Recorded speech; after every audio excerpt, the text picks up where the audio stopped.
Assalamualaikum warahmatullahi wabarakatuh. Bismillahirrahmanirrahim. Alhamdulillahirabbil alamin. Wassalatu wassalamu ala rasulillah wa ala alihi wa ashabihi ajma'in.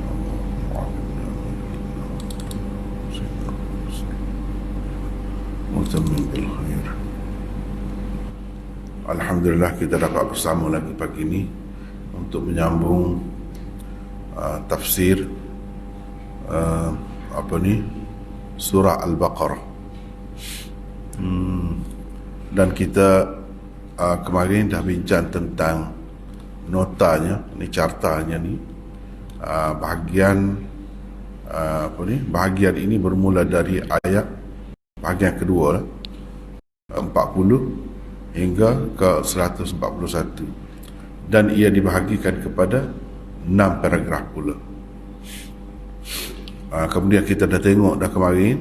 Hari ni nak baca sini pada muka surat sama ke tidak tahu, 18 surat 18, muka surat 18. Ini bahagian yang kedua,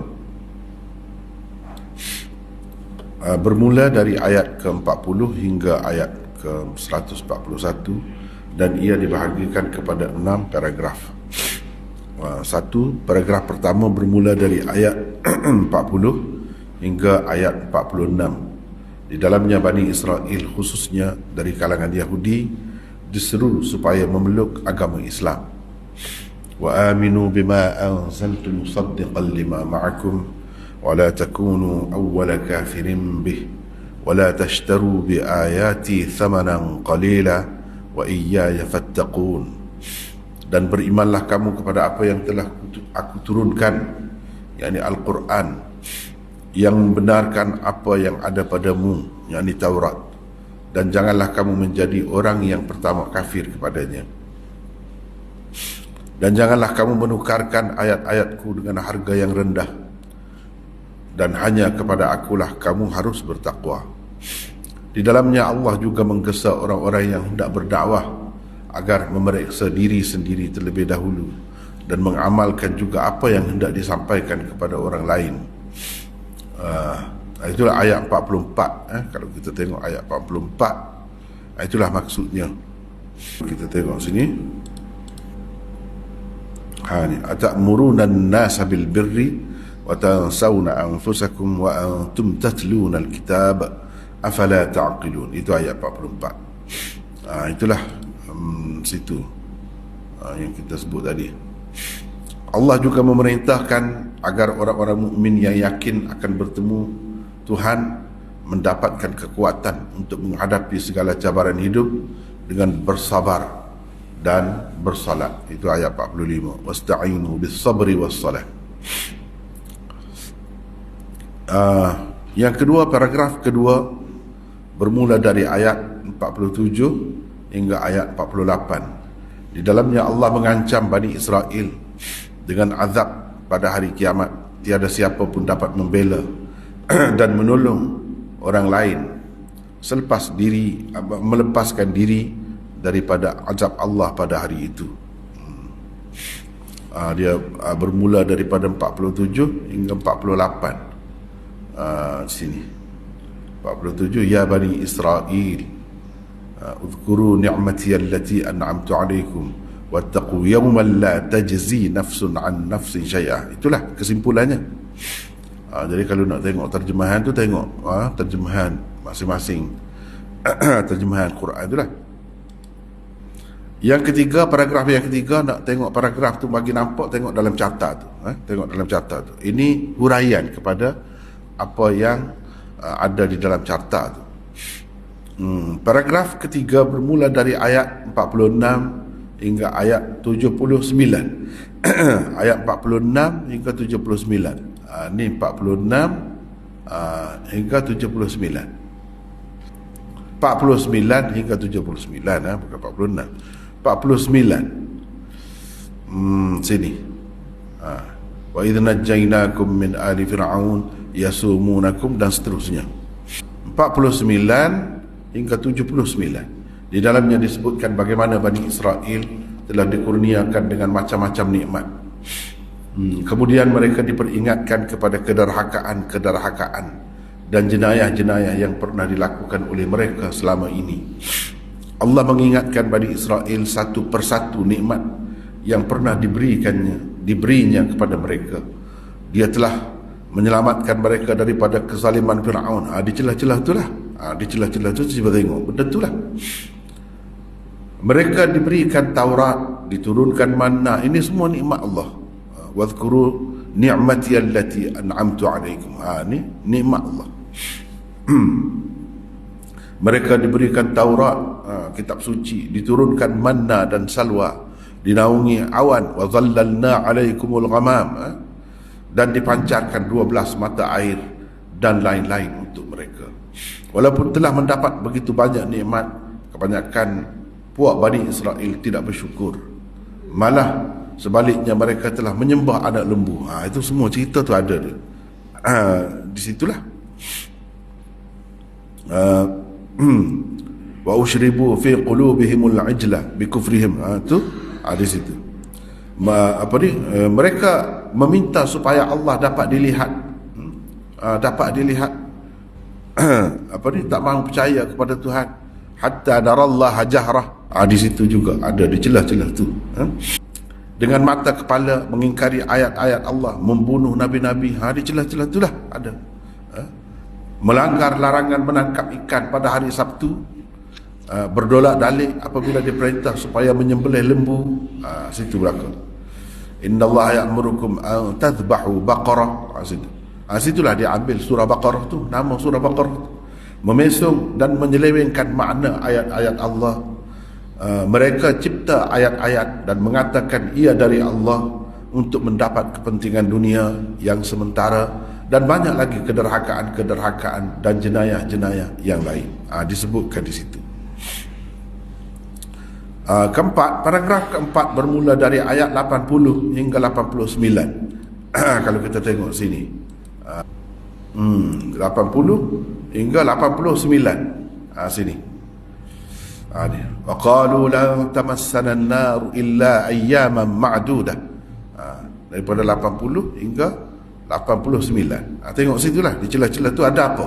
Di dalamnya Bani Israel dicela kerana terlalu fanatik dan berbangga-bangga dengan keturunan.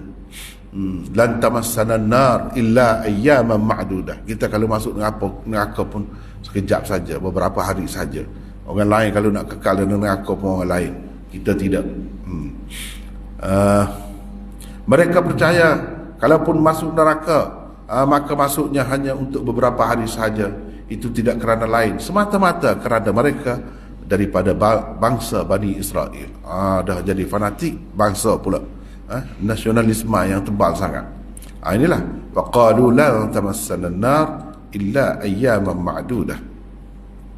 Di dalam ayat ke-83 dan 84 Allah menyatakan butir-butir perjanjiannya dengan Bani Israel. Ia meliputi beberapa perkara berikut.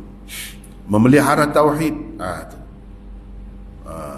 tidak menyembah selain Allah, berbuat baik kepada kedua ibu bapa, kaum kerabat, anak-anak yatim dan orang-orang miskin, mengucapkan kata-kata yang baik, mendirikan solat, mengeluarkan zakat, tidak membunuh diri dan tidak membunuh orang, tidak mengusir seseorang dari kampung halamannya, dan tidak percaya kepada sebahagian kitab, dan tidak percaya kepada sebahagian yang lain, dan percaya dia sepatutnya.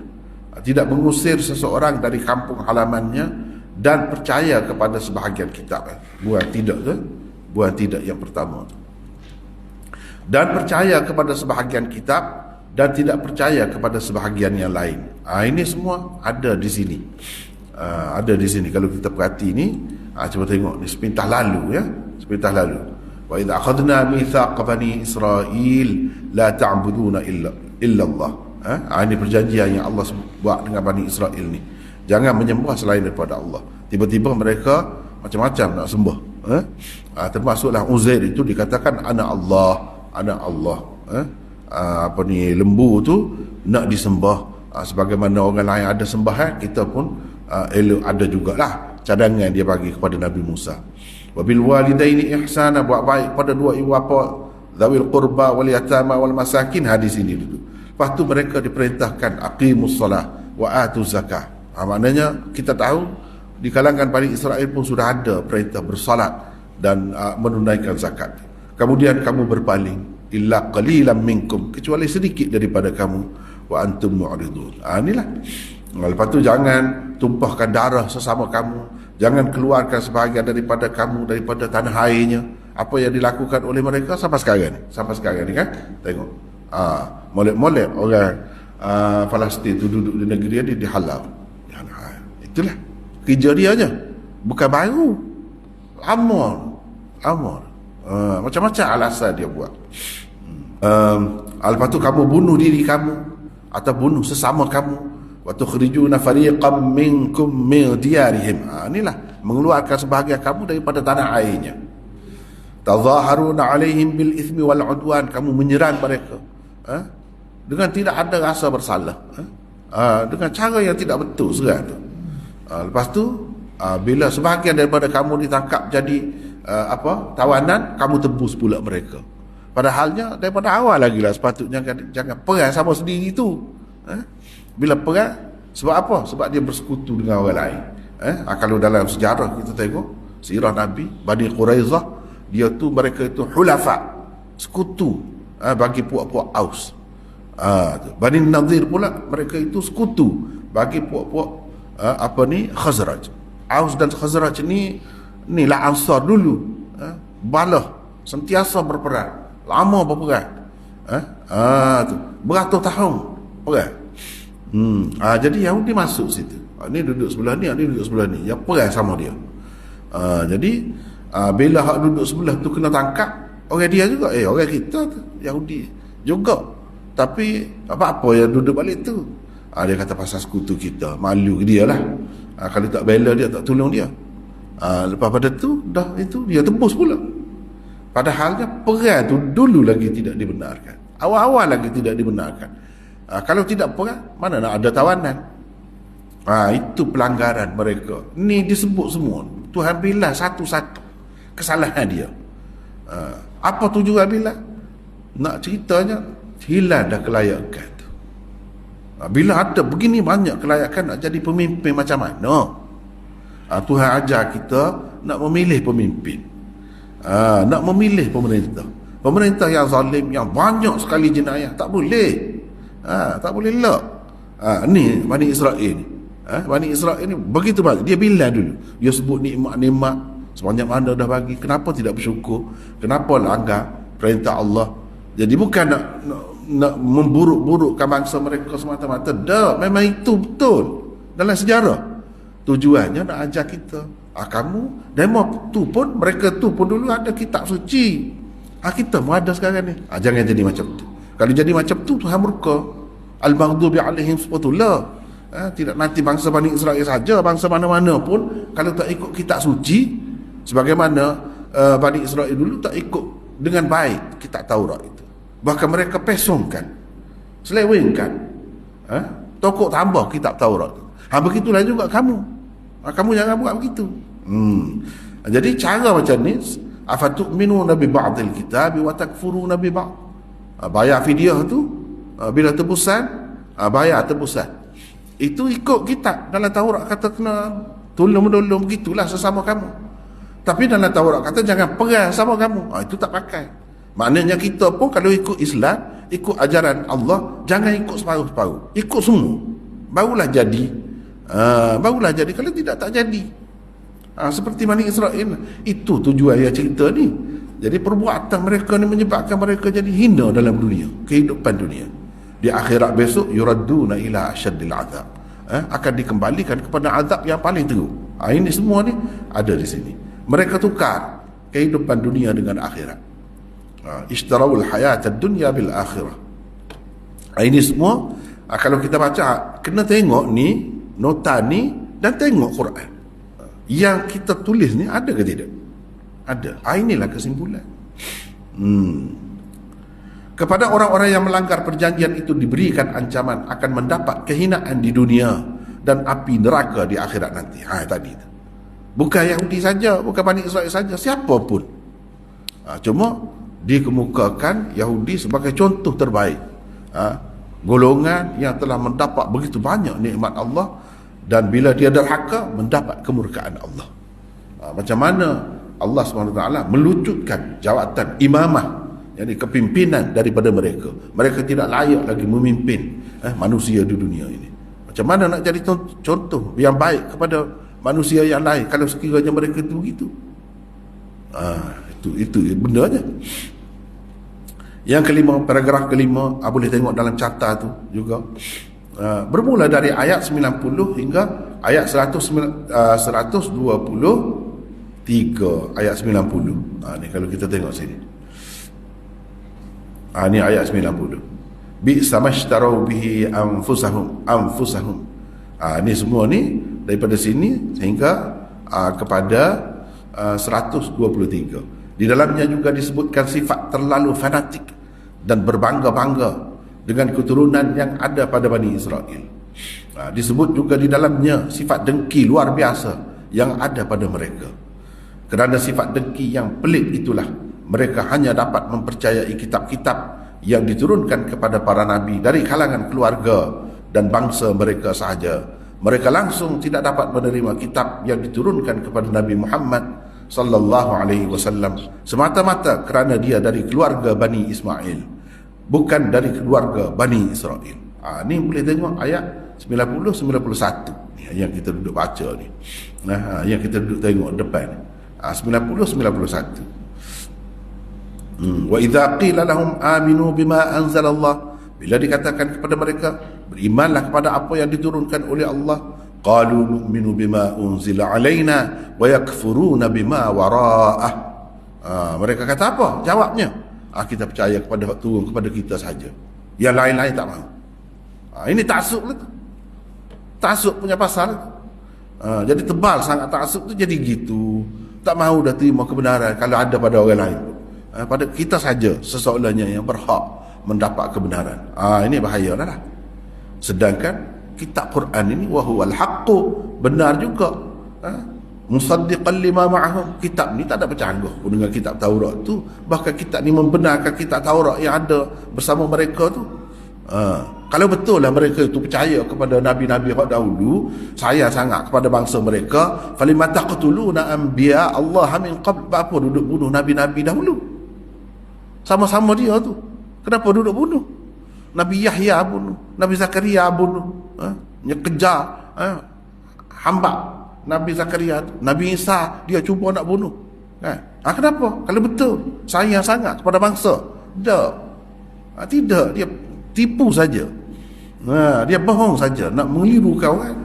Dia kata kita, bangsa kita. Padahal tidakkah itu bukan bangsa dia yang orang-orang biasa, nabi-nabi tu dia bunuh. Kalau betul, kenapa kamu bunuh? Kalau betul kamu sayang kepada bangsa kamu, sepatutnya orang-orang baik itu kamu tak bunuh lah. Ini maknanya kamu ada niat jahat ni, ada nak buat perkara yang tidak baik, sebab tu bunuh orang-orang baik. Begitu. Lepas tu kamu dakwa bangsa kamu lebih. Tak ada lebih dah kalau dah tinggal kebenaran. Tak ada lebih dah kalau dah tinggal ajaran Nabi-Nabi. Itu nak cerita tu. Ini cerita mereka ambil anak lembu pula, padahal Nabi Musa tu bawa ajaran tauhid yang terang. Begitulah. Lihat ayat 90 hingga 91. Di dalam ayat-ayat daripada 92 hingga 105 disebut pula kesalahan dan jenayah mereka yang lain-lain. Banyak lagi lah. Ini nak ceritanya betapa wajar, munasabah kalau Allah SWT lucutkan jawatan mereka. Beginilah sebab kita lah, kita kata apa, kita kata bos lah, bos kita kata. Kita ada sekolah kita tu besar lah. Kita lantik satu orang jadi pengetua. Pengetua tu cuai, pergi lewat, lepas duduk tidak buat kerja, untuk baca surat khabar, dengar berita. Lepas tu banyaklah kita suruh buat gini-gini yang tidak buat. Bahkan dia buat benda yang bercanggah, benda tidak baik pun. Lepas tu kita duduk tengok ni, nak biarkan orang macam ni ke? Kalau nak tengok hasil yang baik, tak boleh biar. Jadi kita pun lantik orang lain. Dia pun dengki. Itu cerita macam tu lah. Bila orang lain, kenapa tidak dia? Dia turun-temurun. Bahaya. Itu nak cerita. Jadi begitulah juga dalam syarikat kau, dalam apa kau, bila tengok ni yang atas tu, tengok ni manager ni tak bagus ni, tak ada kemajuan pun semasa dia itu, bahkan kemunduran ada. Jadi pemimpin mana, ketua negara mana tidak akan pecat, tidak akan lucukkan jawatan kalau macam tu. Jadi ini lebih besar lagi, sebab kepimpinan agama bukan nak memimpin bank, bukan nak memimpin sekolah saja, nak memimpin dunia. Jadi macam mana kalau macam ni sifat? Apa contoh yang dapat diberi kepada orang ramai kalau pemimpin tu begitu? Ni kritik kepada satu bangsa yang terbukti dalam sejarah begitu, supaya kita tidak jadi lagu itulah. Antaranya mereka pernah menyembah anak lembu selepas berjanji dan memberi taat setia. Mereka berkata sami'na wa asaina. Orang katalah sami'na wa ata'na. Tidak, sami'na wa asaina. Itu yang disebut. Kita dengar tapi kita tidak nak pakai. Kita tidak nak pakai. Jadi ini bahaya ni. Kalau masyarakat macam ni, masyarakat yang tidak ikhlas, depan lain, belakang lain. Kata nak taat tapi tidak taat. Lalu mementingkan kehidupan dunia. Ahrasan nasi ala hayah, wala tajidanna asyaddan nas ahrasan nasi ala hayah. Ni kan kalau kita tengok sini, semua sebut ni. Wala tajidannahum ahrasan nasi ala hayah. Kamu akan dapati mereka ni dia jadi cinta sangat kepada dunia, terlalu nak hidup, terlalu nak dunia. Wa minal ladzina asyraku, orang-orang syirik, orang kafir pun ada juga macam tu. Yawaddu ahaduhum law yu'ammaru alfasanah. Kalau boleh mereka nak hidup 1000 tahun. Tu dia jadi jiwa cintakan dunia, mari teballah. Sebab itulah kita tengok apa ni beberapa tahun lepas barulah lah ni, sekarang ni pun ada lagi Covid kan, pokok dia sibuk benar. Apa ni, ambil vaksin tu, tak pada stop, takut mati. Takut mati, dia takut benar. Sebab apa orang yang takut ni? Sebab apa? Dia banyak kesalahan. Dia pun percaya juga kepada akhirat, banyak kesamaan dengan kita. Dia percaya kepada akhirat. Supaya apa ni, Kristian juga, Nasara percaya juga kepada hari akhirat. Jadi akhirat tu ada apa? Balasan. Dia takut. Padahal dia kata dia orang istimewa. Dah kalau istimewa sungguh, kenapa takut? Mana Tuhan kata dia tidak dapat mengelakkan diri daripada azab bila sampai masa dia. Begitulah. Memusuhi Jibril, balah dengan Jibril pula, dengan malaikat pun dia jadi musuh. Melempar ke belakang segala janji dan sumpah yang fanabadhu wara azhurihim. Itu dalam ayat selepas tu. Mempelajari ilmu sihir, itu hidup dengan itu, bukan nak pakai ilmu wahyu. Padahal wahyu ni turun-temurun mereka terima, tidak nak pakai itu.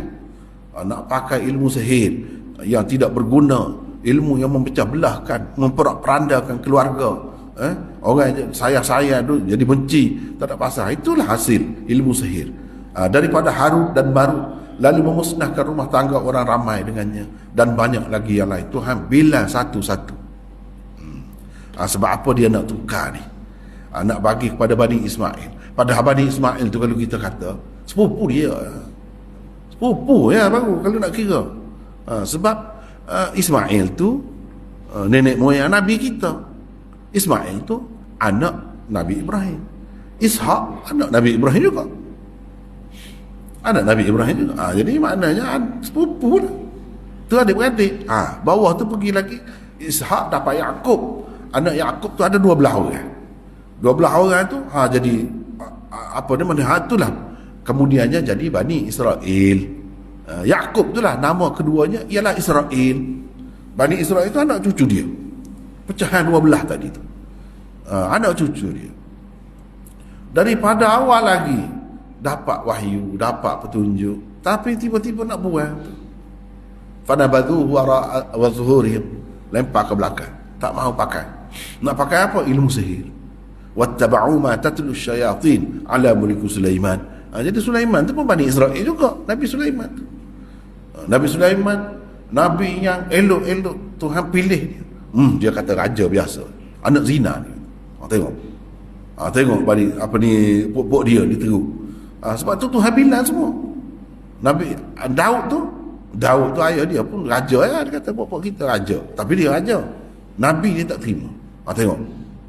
Itu jenayah tu. Padahal seorang Nabi kita kata dia tidak Nabi. Kita yang tidak Bani Israel, tidak ikut Yahudi pun kita percaya. Kita percaya. Ishak kita percaya, Yakub kita percaya, Nabi Daud kita percaya. Nabi, kita kata Nabi, walaupun dia tu tidak bangsa kita.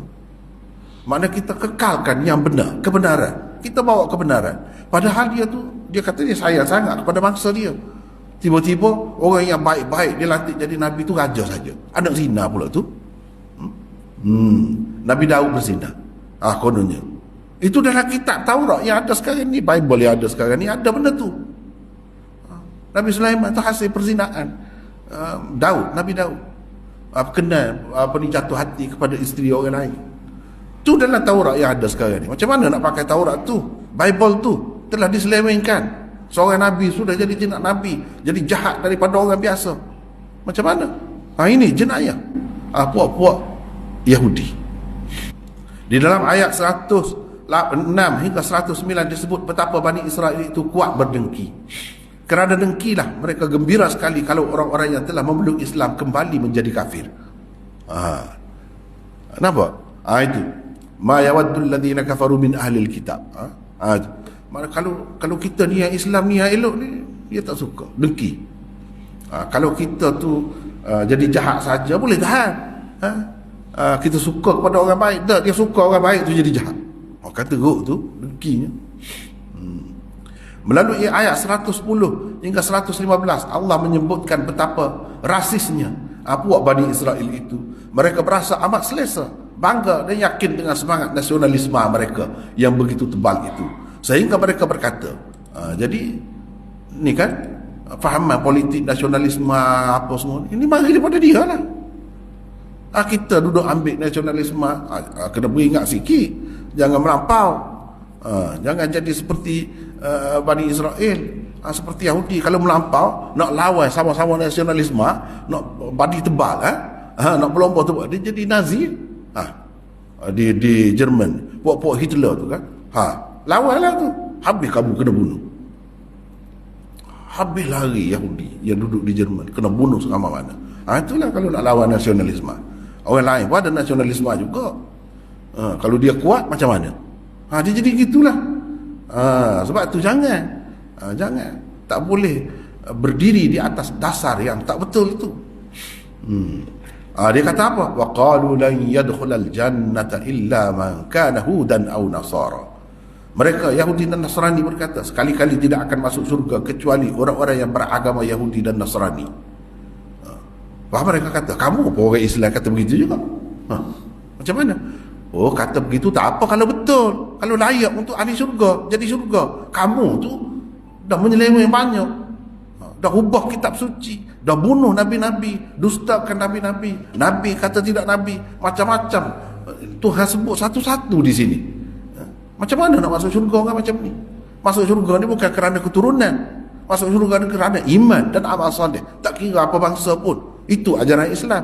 Ajaran kamu dulu pun begitu. Kami sudah selewengkan. Ini cuba perhati elok-elok ni. Kita nampaklah Tuhan nak cerita apa. Di dalam ayat-ayat 116 hingga 123 disebutkan dengan terang bahawa Allah tidak mempunyai anak. Dia mempunyai kuasa kun fayakun. Di situ kita akan punya ada sebut tu. Kuasa Tuhan ni macam tu. Umat Islam diingatkan bahawa orang-orang Yahudi dan Kristian tidak akan redha dengan kamu selagi kamu tidak mengikuti agama dan cara hidup mereka. Dan di akhir sekali Allah mengancam orang-orang Yahudi dan Kristian terhadap azab yang akan menimpa mereka pada hari kiamat nanti. Kenapa kita fikir kan? Kenapa kita fikir? Daripada surah Al-Fatihah yang lepas dah, ihdinas siratal mustaqim.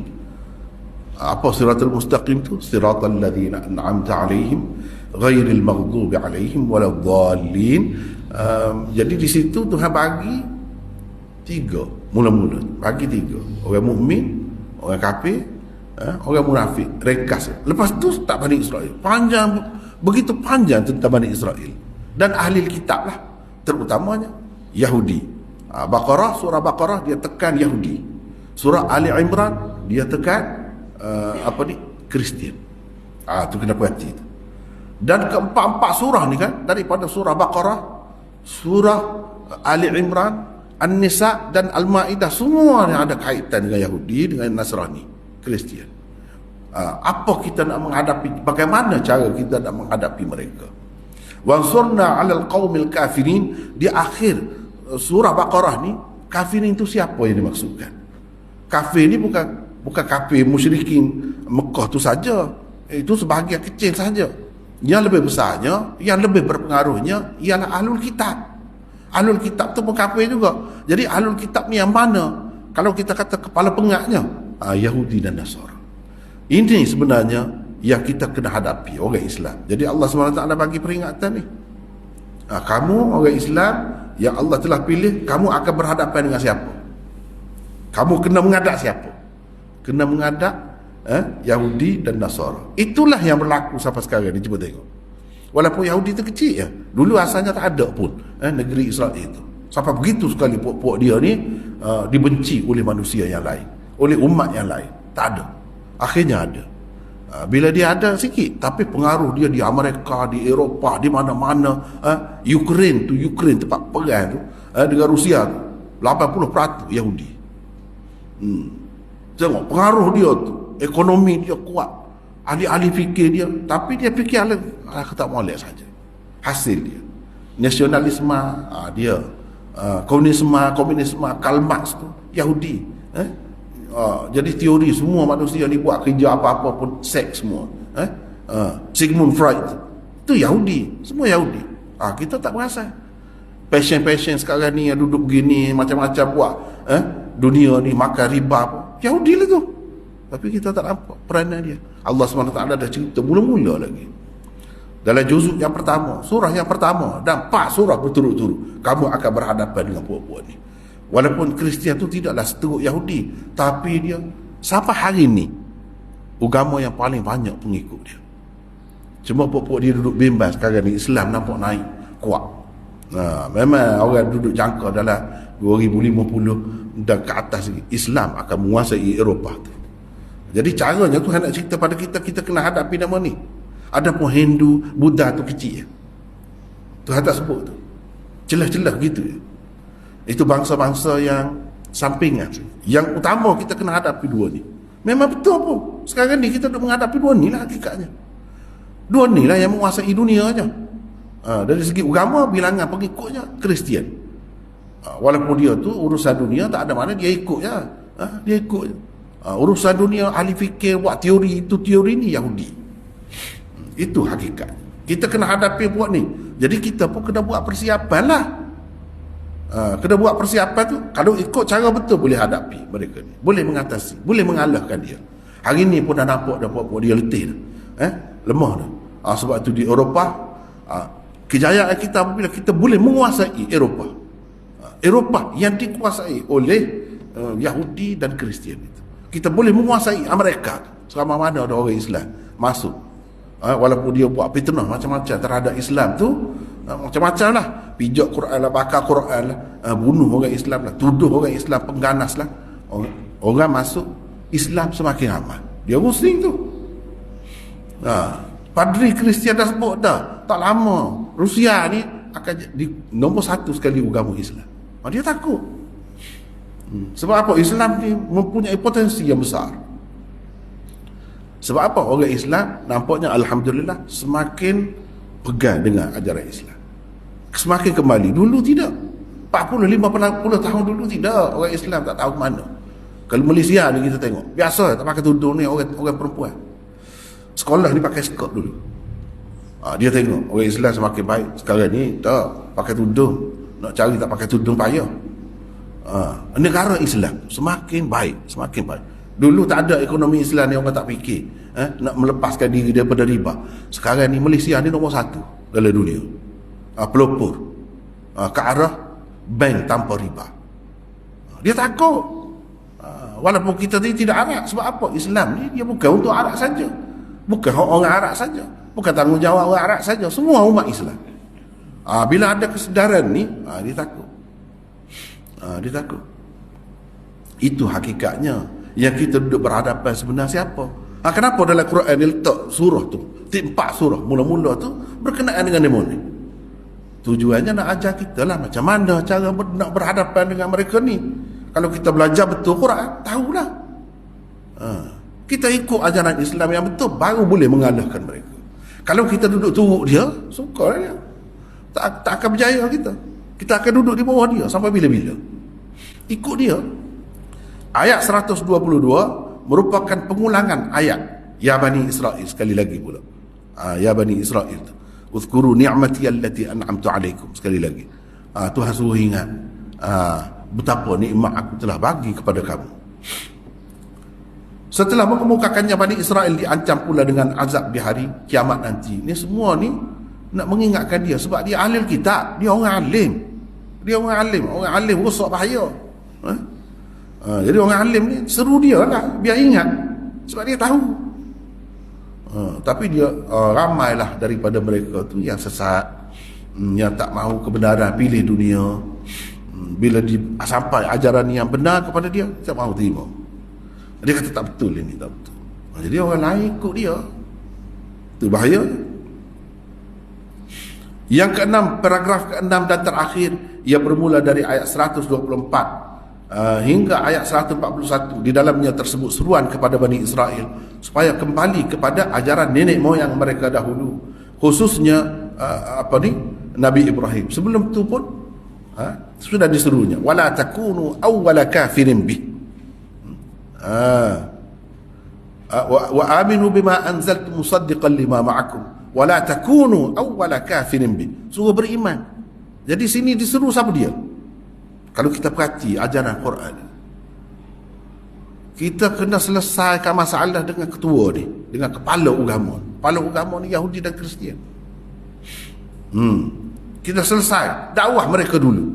Maknanya sebelum orang lain kena utamakan terhadap mereka ni. Sebab itu dalam Quran sebut gitu, wala takunu awwala kafirin bih. Jangan kamu jadi orang yang mula-mula kafir terhadapnya, terhadap Quran. Kamu sepatutnya, sebab kamu ada kitab yang lebih kurang sama daripada Allah, kitab Taurat itu. Kalaupun sudah diseleweng banyak lagi yang betul, kamu sepatutnya mula-mula terima yang ni. Jangan kamu jadi mula-mula. Itu isyarat kepada umat Islam kena berdakwah kepada mereka, kena hadapi mereka terlebih dahulu. Kalau tidak, kenapa dia kata jangan kamu jadi orang yang mula-mula kafir? Maknanya isyarat kepada orang Islam kena menghadapi mereka ni. Kerana sebab hikmah Allah SWT macam-macam lah hikmatnya. Jadi orang Islam tu merata pergi, termasuklah susah. Kerana susah nak pergi cari kerja, pergilah ke Eropah, sebab dia senang. Pergilah ke Amerika. Sambil-sambil pergi tu muka Islam kan.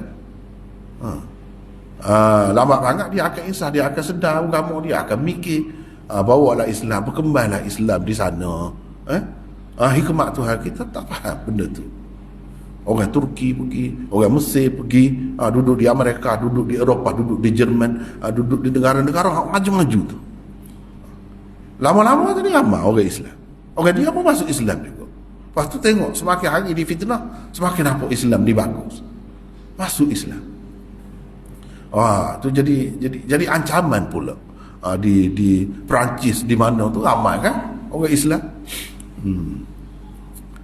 Dia takutlah sebab Eropah dulu, Spanyol tu Islam. Kemudian berlawan dengan orang kafir Kristian, boleh ke dia? Orang Islam kena halal. Ada duduk situ yang bunuh. Spanyol, namanya Andalus dahulu. Kalau kita belajar agama ni, tidak agama pun, ilmu sains ni asalnya daripada situ, pergi ke barat. Sebab di barat dah, situ puncanya. Ibnu Hazm Al-Andalusi, Ibnu Rushd Al-Andalusi, Alfiyah Ibnu Malik tu Al-Andalusi, orang Andalusia juga. Maknanya berapa ramai alim ulama semasa Islam dahulu. Tetapi kalau kita tidak jaga dengan baik, di zaman kerajaan ialah panjang pula kalau kita nak cerita begitu kan, Bani Umayyah jatuh, Spanyol tu ke tangan Islam. Kemudian lama jatuh pula. Boleh ke dia pula? Begitulah dunia. Begitulah dunia. Sekarang dia takut sebab bukan di Sepanyol saja, habis Eropah tu. Habis mereka. Orang Islam ada. Orang-orang dia sendiri, rakyat dia sendiri pun masuk Islam. Tak urusan macam mana? Sebab orang Islam, alhamdulillah semakin baik. Cuma berhati, saya tengok sendirilah. Daripada saya budak sampai sekarang ni, memang alhamdulillah semakin baik. Kesedaran dia tu semakin tinggi. Minatnya, dekatnya kepada Al-Quran tidak seperti dulu, semakin dekat. Di mana-mana orang mengaji Quran, orang nak hadis, orang nak sunnah, orang nak Quran, di mana-mana pun. Orang Islam sendiri. Jadi mereka pun tengok orang Islam semakin baik. Negara Islam pun jadi contoh. Cuba tengok ni. Kita nak jadi contoh gitulah. Litakunu syuhada'a 'alan nas. Sampai situ. Situ duduk tengah tu. Surah Baqarah tengah tu duduk situ. Situ garis pemisah antara pemimpin yang tak betul dengan pemimpin yang betul. Pemimpin yang betul apa? Ummatan wasata. Litakunu syuhada'a 'alan nas. Itu betul-betul tengah. Surah Baqarah. Wasat. Apa ni? Ummatan wasat. Wasata tu pada tengah. Ayat tu pun tengah juga. Itu rahsia dia. Rahsia Quran itu. Ni nak tukar ni. Tukar ni nak jadi saksi. Orang boleh dijadikan kita sebagai panduan, contoh. Mestilah dalam kata-katanya betul, dalam perbuatannya betul, dan kena ada syahadah. Syahadah ala nas. Itu apa makna syahadah? Jadi saksi. Makna saksi betul tutur kata, betul perbuatan amal, dan betul dari segi pelaksanaan hukum negara. Ada negara, ada contoh, bukan contoh peribadi saja, ada negara. Dia boleh tengok contoh. Kalau kita kata sistem riba tu tidak baik, tengok kita buat sistem riba tanpa riba lebih baik. Orang boleh tengok, orang kafir boleh tengok. Kita seorang bukan boleh buat. Itu makna syahadah ala nas. Ya, orang Islam tak apa sedar. Dia pun tak tahu untuk apa dia bagi umat Islam. Untuk apa? Untuk berniaga ke? Kita pergi sana sini nak cari duit, nak cari kedudukan, nak cari duit lah kita kata. Terutamanya orang negara Islam yang susah-susah tu kan, kata pergi. Lupa dah kepada tanggungjawab yang sebenar. Tanggungjawab yang sebenarnya nak jadi syuhada'a 'alan nas. Syahadah. Apa makna syahadah? Jadi saksi. Saksi dalam tutur kata. Cakap betul, akidah betul. La ilaha illallah. Bila kita kata la ilaha illallah, kita tak ada syirik. Betul. Perbuatan kita, amal kita betul, ikut cara ajaran Islam sepenuhnya. Lepas tu bukan sekadar individu, bukan sekadar ni, masyarakat tu nak jadi Islam. Kemudiannya negara itu jadi Islam. Bila negara itu jadi Islam, barulah jadi contoh yang lengkap. Yang kita kata kalau mencuri kerat tangan, kerat tangan tu apa hikmahnya? Kita telah laksanakan. Cuba tengok apa kebaikan dia. Kita kata tak boleh minum arak. Kalau orang minum arak, nak sebab apa hasil dia? Kalau tidak, kita cakap saja. Kalau orang minum arak, kita nak boleh buat apa? Tak boleh buat apa. Tak ada negara, tak ada pemerintahan. Dia kena sampai situ baru orang boleh tengok, ni bukti, tengok Islam terbaik. Islam terbaik. Itu. Bila pemerintah tu kata kita kena jaga kebersihan bandar kita. Ni kalau bandar kita kotor, dia nak buat contoh apa kita? Bandar dia, negeri dia lebih bersih lagi. Kalau dia lebih boleh dipercayai amanah, tidak rasuah, tidak apa. Kita ni negara penuh dengan rasuah misalnya. Nak jadi contoh apa? Contoh tidak baik. Adalah orang semakin jauh daripada Islam. Jangan begitu. Kamu ni satu umat yang besar. Tugasnya ukhrijat linnas. Kamu dikeluarkan untuk memimpin manusia, bukan untuk cari duit, bukan untuk cari dunia, bukan. Itu sampingan saja. Kena ingat tugas utama kita, iaitu ukhrijat linnas, ta'muruna bil ma'ruf wa tanhauna 'anil munkar. Tu kerja kita.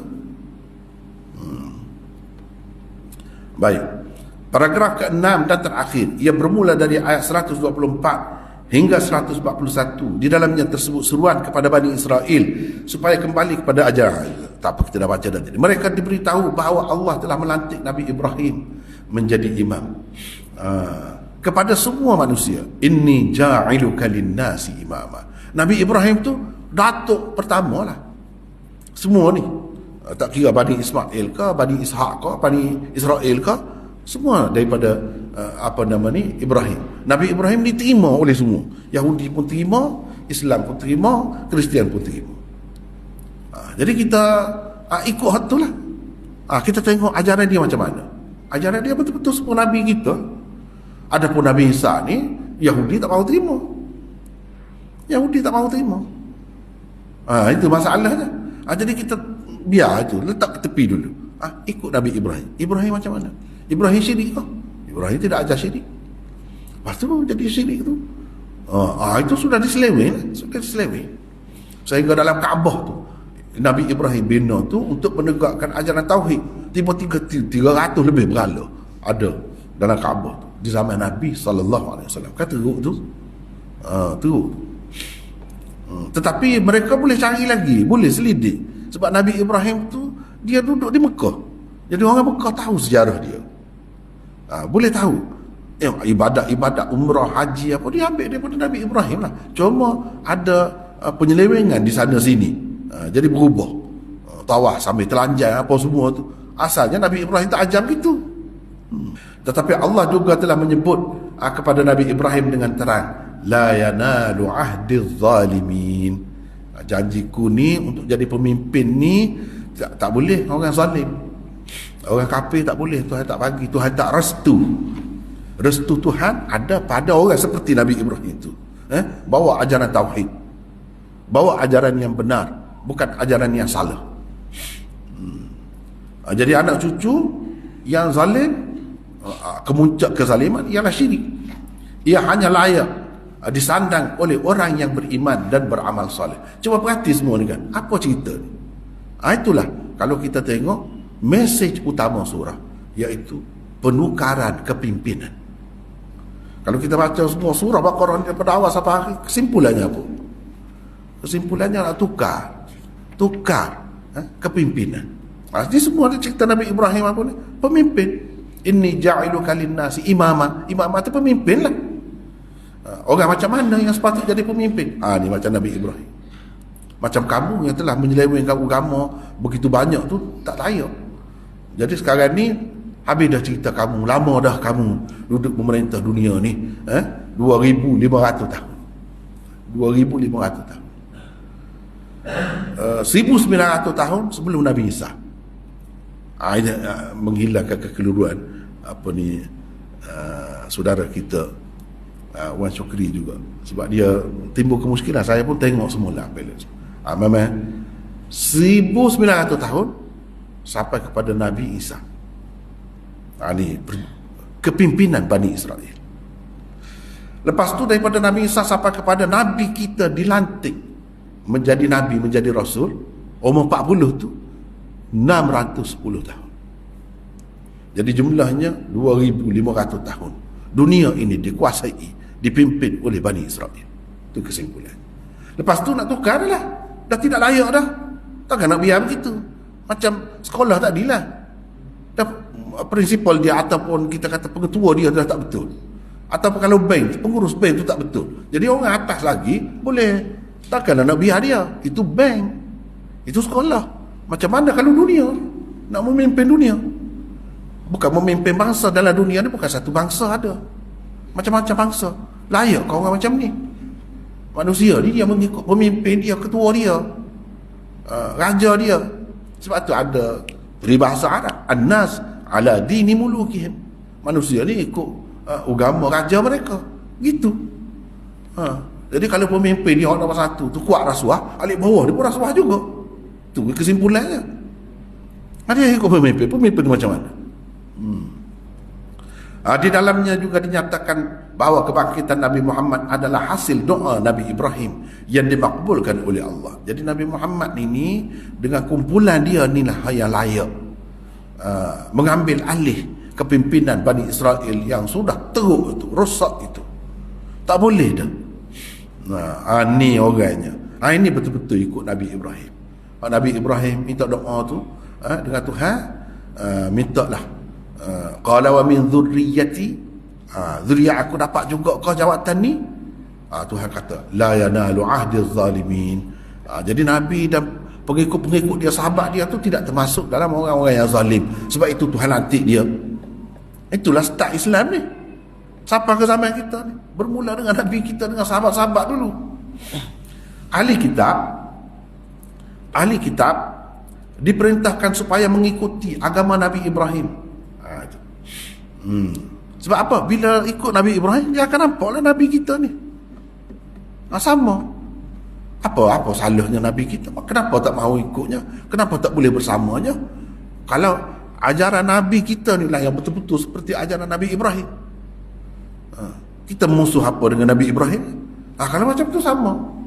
Mereka juga diseru supaya tidak membeza-bezakan antara rasul-rasul. La nufarriqu baina ahadin min rusuli. Itu dia ajar. Bani Israel sudah berubah dah. Yahudi sudah berubah dah. Setengah Nabi dia terima, setengah Nabi dia tak terima. Walaupun daripada bangsa dia. Kita orang Islam, ajaran yang betul ni, tak. Nabi-Nabi, utusan Allah tu semua bagus-bagus. Walaupun bangsa mana-mana berlainan pun. Kita begitu. Asalnya ajaran dia pun begitu juga. Dia seleweng. Jadi macam mana nak layak lagi?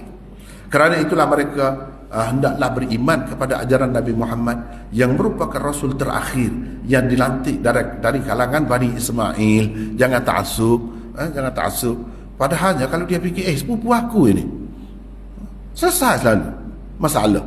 Selesai terus masalah. Ni tidak. Pasal dia tidak bangsa dia. Sebab dah jadi bangsa Arab dah. Lama-lama dia jadi pecah-pecah tu jadi bangsa lain lah.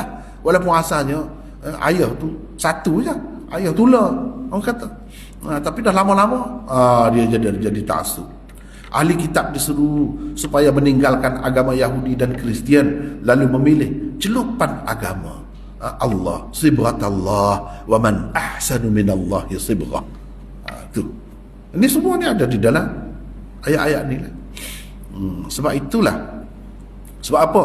Sebab apa kita kata dah dia tu agama yang benar juga daripada Allah juga, ada kitab suci juga. Betul, asalnya begitu. Tapi sekarang ni kemudiannya di zaman Nabi tu sudah seleweng sebanyak mana dah.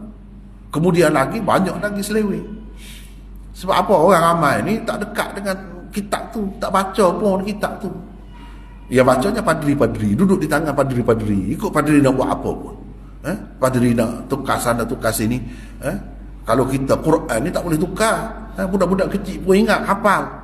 Orang boleh tahu ini tak betul macam ni. Itu bezanya. Kitab dia tu yang asalnya bahasa apa dah tak tahu. Jadi macam mana nak nak terpelihara kitab tu? Sedangkan kitab tu lah panduan. Jadi nak buat panduan macam mana dah berlaku penyelewengan begitu banyak, tak betul dah tu. Seorang Nabi yang baik tu dikatakan penzina, begitu ke? Jadi nak buat panduan macam mana? Baik, mesej utama bahagian kedua surah Al-Baqarah. Ini bahagian kedua ni. Walaupun nampak panjang kan? Nampak panjang ni? Nampak, kena perhati sini ya. Nampak panjang. Kita bahasa susah. Dah. Jangan bahasa susah. Panjang ni lah jadi mudahnya. Begitu Quran ni. Yang paling payahnya, akhir. Itu paling payah. Surah-surah pendek-pendek. Pendek-pendek. 3 ayat. Kok tu payahnya? Perbandingannya begini. Kalau kita tanya doktor lah, mana payah? Kamu nak bedah gajah. Doktor bedah kan, pakar bedah kan. Gajah kan besar, hati dia besar, lipo dia besar, semua besar. Mana payah dengan kita nak bedah kuman? Tak payah kuman lah, semut lah. Semut. Payah lagi payah semut. Perlu kepakaran yang luar biasa tu. Semakin kecil semakin payah. Begitulah juga dengan surah Al-Quran. Kena faham tu. Itu satu poin besar. Sebab apa? Walaupun dia panjang, sebab panjang itulah mudah detail. Kita nampak ni daripada sini sampai sini, apa ceritanya daripada sini sampai sini, jelas. Satu-satu jelas. Sebab apa jelas? Nak cerita Allah SWT nak cerita, memang patut kamu disingkir. Jadi kalau tak sebut habis charge sheet dia tu, kesalahan dia tu, kalau tak sebut habis, nanti orang kata, kenapa? Dah elok-elok, dah tunggu-tunggu, dah biar dia lah. Takut orang kata begitu juga pula. Tak boleh. Ni kesalahan dia. Orang macam ni, kalau kamu waras, kamu nak terima sebagai pemimpin ke? Tak mahu. Kalau terima sebagai pemimpin, kalau negara lah, hancur negara macam ni. Itu aja pengajaran aja. Kita orang waras kan. Cuba tengok. Begini banyak kesalahan dia. Sebab itu jadi detail. Supaya orang tak kata, oh ini pilih kasih ke, ini saja-saja ke, nak tukar. Tidak, bukan saja-saja. Ada sebab yang besar. Ada sebab yang besar. Kalau nak manusia ni terpelihara, terjamin kebahagiaan dunia akhirat, tak boleh ada orang macam ni. Dia kena orang lain. Orang lain tu siapa? Nabi kita lah. Situ start ajaran Islam yang bawa tauhid ni. Cuba tengok, mana ada tauhid ajaran agama lain dalam dunia ni? Tak ada tauhid. Kristian percaya Nabi Isa Tuhan, anak Tuhan. Pelik juga, anak Tuhan. Macam mana Tuhan boleh mati? Tuhan mati pula kena bunuh kau orang. Pelik kan? Lemah sangat Tuhan. Gini Tuhan. Syirik. Padahal saja tauhid. Itu penyelewengan yang paling besar. Sebab tu tidak layak tu. Yang layak ni nak jadi imam ni dia kena ahli tauhid. Tu nombor satu sekali. Tiba-tiba syarat nombor satu tu tak lulus. Yang lain-lain banyak lagi. Syarat nombor satu tak lulus. Kita tengok Yahudi, Uzair anak Allah. Uzair anak Allah. Banyak lagi jenayah-jenayah dia. Macam mana kita nak jadikan dia sebagai pemimpin? Kalau jadikan dia sebagai pemimpin, huru-hara dunia. Sebab tu jadi huru-hara dunia ni. Pasal kita duk ikut dia. Tapi semakin berubah dah, alhamdulillah. Kalau nak tengok di Kelantan ni, apa di kempen orang perempuan buka tudung tak ada. Maknanya semakin baik. Dulu ada di mana-mana. Hampir-hampir telanjang tunjuk. Sebab nak tunjuk kecantikan pakai sabun dia tu. Contohnya lah. Sebab pakai sabun ni jadi comel ni. Padahal ada orang comel lah. Cuba cari orang tak comel. Menipu semua. Itu cara dia lah tu. Cara dia. Nak cari duit tak kira. Dengan cara jual maruah, jual apa nama ni, diri. Jadi pelacur pun tak apa, asal dapat duit. Kita tak boleh begitu. Itu cara dia. Kalau sebab tu jadi punah ranah. Jadi huru-hara kalau ikut dia. Itulah cara dia ajar. Yang penting dapat duit. Tak kira haram ke halal, tak kira. Paling-paling sama-sama kita tak boleh riba sama Yahudi. Orang lain boleh. Kenapa begitu? Itu tak betulnya. Jadi tak boleh. Baik. Bani Israel diseru agar beriman kepada syariat Muhammad, Rasul terakhir daripada Allah. Mereka juga diberitahu kenapa mereka disingkirkan daripada jawatan kepimpinan umat dan kenapa mereka tidak lagi layak mendapat keutamaan. Kenapa? Jadi cukup sebab mereka pun terduduk. Bila orang kata dalam mahkamah naik sebut ni. Nak kata apa dah? Cukup bukti. Senyap, terduduk. Ni sesoalannya. Ni mahkamah Allah. Tuhan sebut ni kesalahan. Mu berasa layak lagi kau kamu sendiri dalam keadaan macam ni. Senyap, tunduk. Tunduk. Itu bendanya cerita surah Baqarah ni. Apa ceritanya? Kenapa selepas Fatihah Al-Maghdubi alaihim, kenapa tidak maghdub? Macam ni tidak dimurkai Allah macam mana? Kalau macam ni perangainya. Surah yang kedua Ali Imran, Kristian lebih banyak dia tegas. Dua ni yang penting sebenarnya. Dua ni. Yang lain-lain walaupun apa juga Buddha, kita tengok Siam Buddha, kita tengok situ Buddha, tak kuat. Dia tak ada apa sebenarnya. Ni nak menghadapi ni yang susah. Sebab dia orang alim, dia banyak sama ni, dia percaya kepada akhirat juga. Kalau Hindu apa tu, dia tak ada akhirat. Akhiratnya apa? Bila mati masuk dalam katuk puru pula. Katuk puru tu kita tu. Tu akhiratnya. Kenapa jadi katuk puru dulu manusia? Sebab mu jahat dulu kata dia. Kamu tak layak dah jadi malaikat, jadi dewa. Kamu hanya layak jadi katuk puru saja. Itu logik dia. Jadi yang macam ni mudah. Walaupun dia ada negara pun India ya, Hindu tu.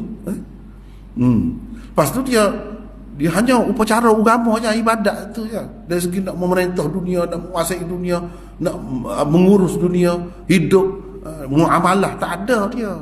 Ikut nak pakai mana-mana, siapa buat Yahudi, hak Kristian, mana-mana, teori mana-mana pun ikutlah. Asal pergi sembah berhala tak apa lah. Dia tu ya. Yang boleh lawan mereka tu Islam. Yang Buddha ke Hindu ke agama Jain ke agama Meti ke macam-macam agama kita tak aja dengar. Nah, itu tak ada apa tu sebenarnya. Mudah nak menghadapinya. Nak menghadapi ni rumit sikit. Baik, bahagian ketiga surah Al-Baqarah. Bahagian ini bermula dari ayat ke-141 hingga ayat ke-283 dan ia dibahagikan kepada 12 paragraf pula. Anda kena ingat tadi, nampak banyak ni, kenapa nota surah-surah lain satu-satu ni kenapa banyak ni? Kena ingat, mudah ni. Ini menyebabkan jadi mudah. Sebab besar. Gajah. Kita nak bedah gajah sekarang. Bukan nak bedah semut. Bukan nak bedah kuman. Jadi mudah lah. Hati dia besar. Kita nak jantung dia, kau nak apa mudah. Begitulah seseorangnya.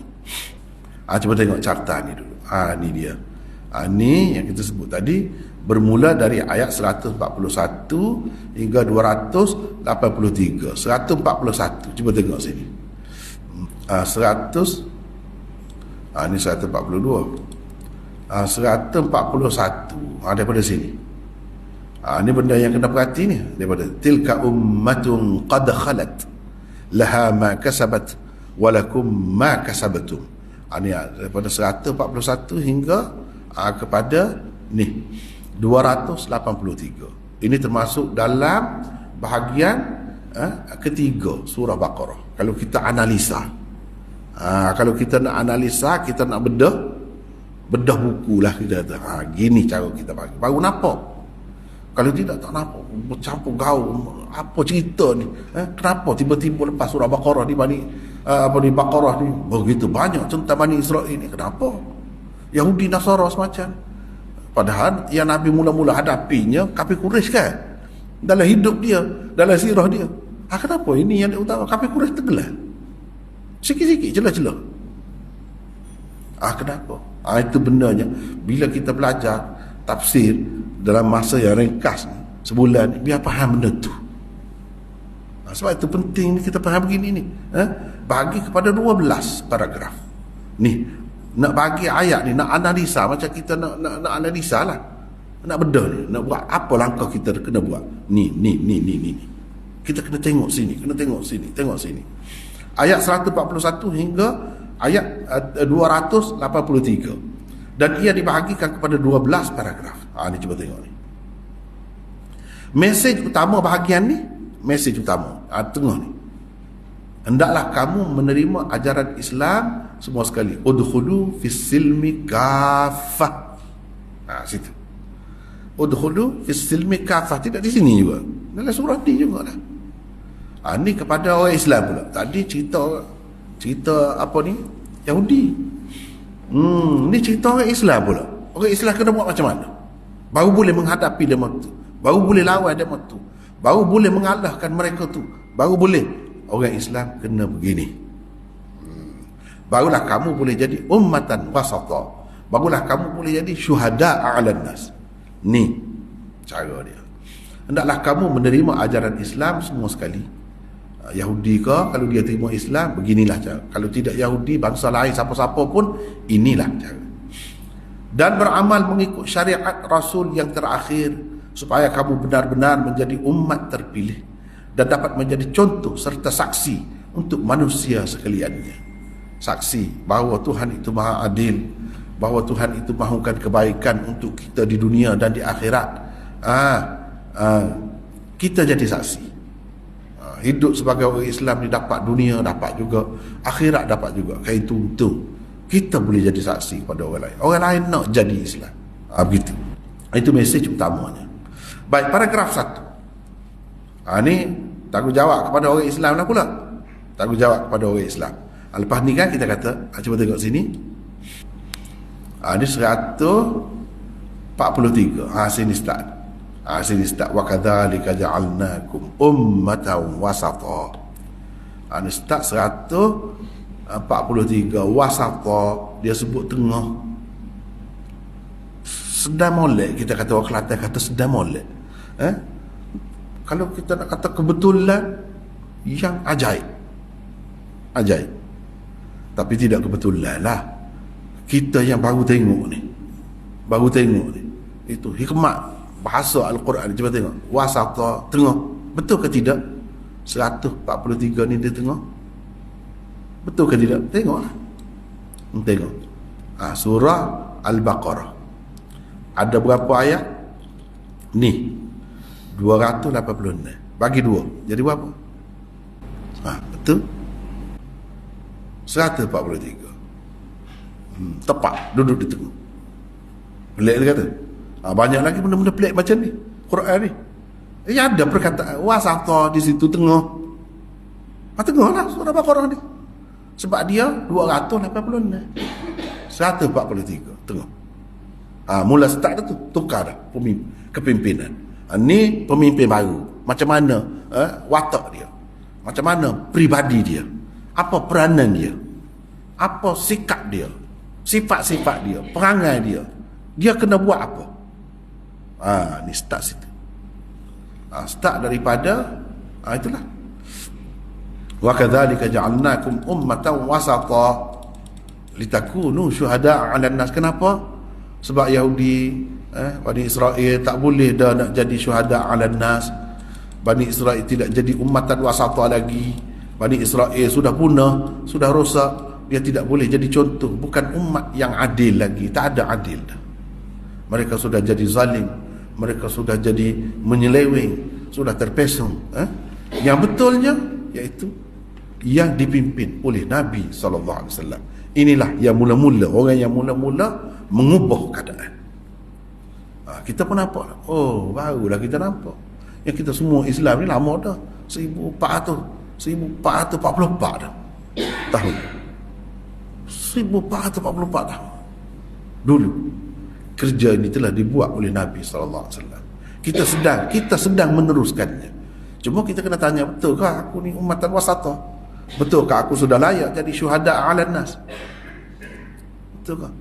Tanya. Tengok dari sudut kata-kata aku, betul ke tidak dengan perbuatan aku?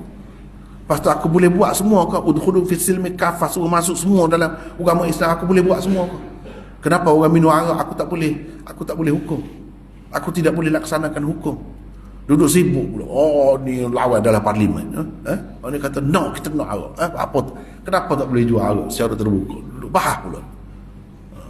Sebab apa? Parlimen tu campur. Hak kafir pun ada, hak Islam pun ada. Sama kuat. Kuasanya ada, sama-sama MP, member parlimen. Sama-sama member parlimen. Apa beza? Apa? Kadang-kadang dia mentah, kadang-kadang kita mentah. Susah macam tu. Bayangkan negeri kafir, lagi tak kira. Dia nak LGBT, ikut dia lah. Kita nak buat peraturan, boleh LGBT. Nak mana? Kita boleh kata apa? Kita tak ada kuasa. Jadi syuhada' 'alan nas ni sampai ke peringkat tu. Bukan individu semaya puasa selesai. Kita boleh duduk selesa. Jangan. Tuhan akan tanya lagi. Kita telah buat sebab suruh masuk Islam semua sekali. Kita boleh laksana ke semua sekali? Tak boleh laksana. Sistem ekonomi Islam. Adanya mahkamah duduk bicara tentang keluarga Islam. Kalau orang bercerai, orang apa, baru pergi. Itu yang mahkamah kuasa. Benda lain kena rujuk pada mahkamah lain. Itu untuk fis silmi kafah ke tu? Tanyalah diri kita, layak ke tidak? Jadi kalau Tuhan tak bagi kuasa, apa patutlah kita tak cukup syarat. Ni kena tengok paragraf ni apa ciri-cirinya. Baru-barulah kita tahu betul ke tidak kita. Kena tengok ni. Ni paragraf 1 ayat 141 hingga 152. Duduk situ. Tunaikan tanggungjawab sebagai saksi kepada manusia. Itu intisari dia. Baik. Ayat 141 hukum-hukum syariat terakhir. Ayat 141 hingga 283. Jumlah paragrafnya ada 12. Baik, paragraf 1. Paragraf 1 ni. Ayat 143. Tugas umat yang terpilih ialah menjadi saksi kepada kebenaran. Saksi kepada kebenaran ni yang kita sebut tadi itulah. Itu maksud saksi kepada kebenaran. Ini semua Maulana Maududi sebut di dalam kitab dia. Saksi kepada kebenaran ni apa makna? Tak akan sempurna kalau selagi kita tidak ada negara yang berdaulat. Berdaulat betul lah.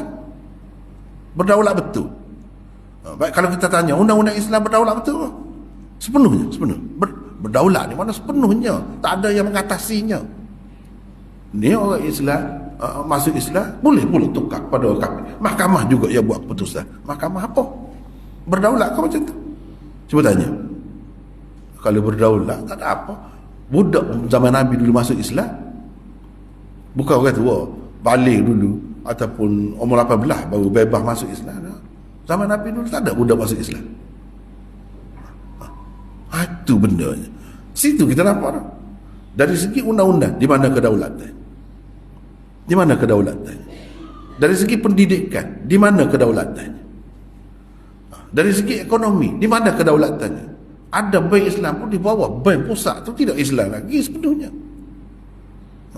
Ini satu cabang. Seperti mahkamah syariah satu cabang daripada sekian banyak mahkamah yang lain. Itu hakikat tu. Itu negara Islam. Kalau negara tidak Islam tak ada langsung. Tak ada langsung. 144 hingga 150 penukaran arah kiblat. Isyarat selalu. Ni tak tukar kepimpinan ni. Bila tukar kepimpinan, arah kiblat tu pun tukar juga lah. Pada masa tu lah. Kan tukar kiblat di situ. Saya qulu sufaha'u minan nas ma wallahum an qiblatihim allati kanu 'alayha. Situlah. Tukar. Kenapa tukar? Dia bila menghadap kiblat kan. Mana-mana negara pun begitu. Masa kita suatu ketika dulu pandang ke timur. Dulu pandang ke barat sesoalahnya, pandang ke timur, kan dia berubah.